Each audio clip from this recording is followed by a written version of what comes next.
Few times in our history has the FBI been under more scrutiny. The left describes it as an organization of professional lawmen, keeping us all honest, applying the law fairly and across the board.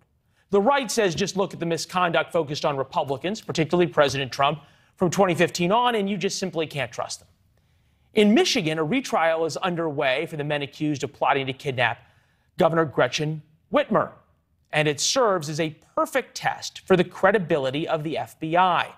A jury acquitted Daniel Harris and Brandon Castrera the first go around, and they declared a mistrial for Adam Fox and Barry Croft.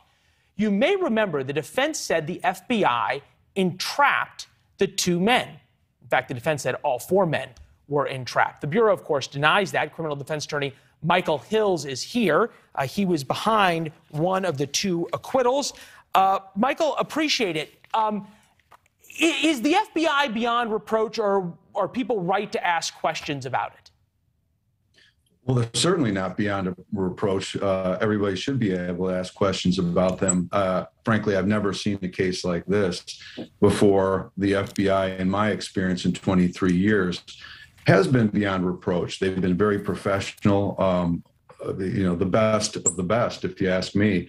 This case stands apart in my personal experience, for sure. Tell me what your experience with the FBI has been in this case, why your client was acquitted because of this alleged misconduct by the FBI, why you think the U.S. attorney's retrying these other two men.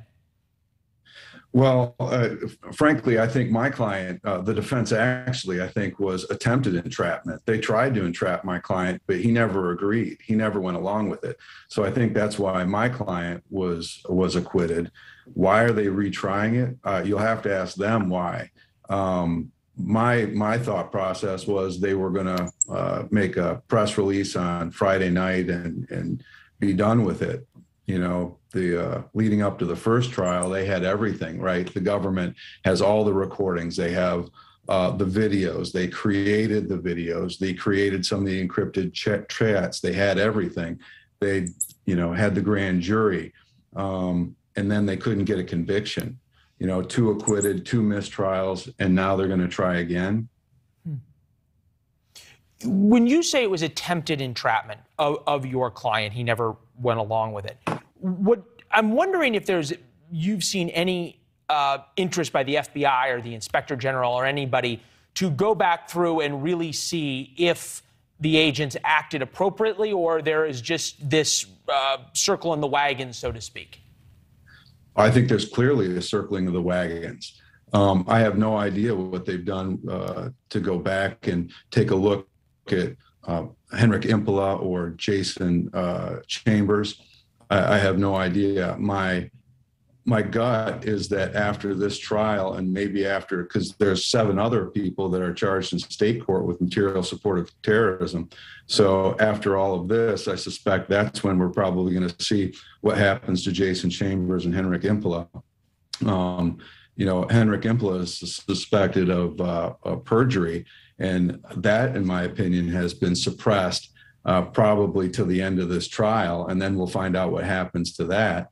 Yeah, we'll find out if there's any interest in holding the lawmaker, holding the lawmen to the law, so to speak. Real quick, there's been this discussion as it relates to President Trump, don't need you to comment on that, about planting of evidence and that the FBI may have engaged in some shenanigans.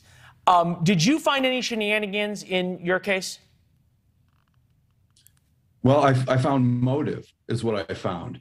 We found the main case agent, Jason Chambers, had a cybersecurity company where he's trying to get, 7-figure contracts, but he couldn't get it leading into this. And so he pushed this conspiracy so it would be a high-profile case, a high-profile conviction, so that he could add to his resume. You just on your last segment said, follow the money. Well, that's been excised from this case. And I saw today that the judge in Jackson excised that from the state case. So the jury in this case, in our first case, and in this case, and in the Jackson case, and probably in the Antrim case, is not going to hear motive. Wow. Motive is always in the case. It's not an element, but it's always relevant.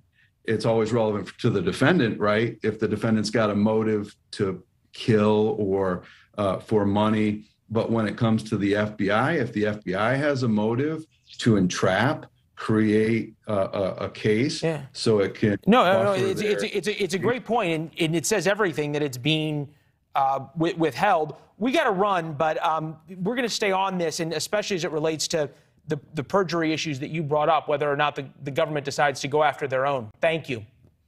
Thanks for watching. Go to newsnationnow.com to find NewsNation on your television provider.